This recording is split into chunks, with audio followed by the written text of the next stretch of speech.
دیکھیں جو داڑھی ہے اس کی کل 3 قسمیں ہیں، تینوں کے جو احکامات ہیں حضرت نے ایک ایک کر کے ذکر کیے ہیں۔ دیکھیں داڑھی کی جو پہلی قسم ہے وہ یہ ہے کہ جو آپ کی داڑھی ہے وہ آپ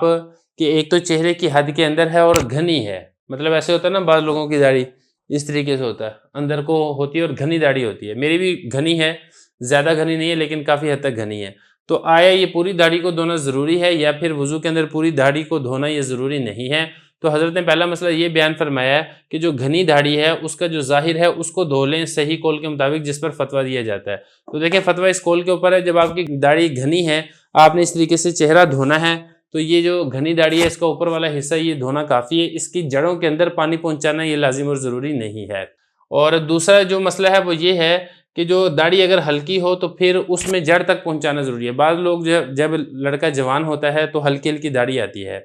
یا اسی طریقے سے بعض لوگ جو ہیں وہ شیو کروا لیتے ہیں تو شیو جب بڑھ جاتی ہے تو ہلکی ہلکی داڑھی ہوتی ہے، تو ایسی صورت اگر ہے تو پھر اس صورت میں مکمل دھونا ضروری ہے، جڑ تک یعنی جو کھال ہے اس تک پانی پہنچانا یہ لازم اور ضروری ہے۔ یہ دوسرا مسئلہ ہے۔ فرمایا کہ اور واجب ہے پانی کا پہنچانا جو ہلکی داڑھی ہے اس کی کھال تک، یعنی جو اندر والی کھال ہے اس تک پانی پہنچانا یہ لازم اور ضروری ہے۔ 2 ہوگی۔ نمبر 3، بعض لوگ ہوتے ہیں جن کی داڑھی لٹکی ہوتی ہے، جیسے نا لمبی داڑھی ہوتی ہے اس طریقے سے چہرے سے نیچے لٹکی ہوتی ہے، ایسی صورت میں کیا اس کو دھویا جائے گا؟ تو فرمایا کہ جو چہرے کا جو دائرہ ہے یعنی جو آپ کا چہرہ ہے اس سے ہٹ کے جو داڑھی باہر نکلی ہوئی ہے، بعضوں کی اس طریقے سے ادھر کو نکلی ہوتی ہے، عام طور پہ نیچے لمبی لٹکی ہوتی ہے، تو جو لٹکی ہوئی داڑھی ہے اس کو پانی پہنچانا اور اس کو دھونا لازم اور ضروری نہیں ہے وضو کے اندر۔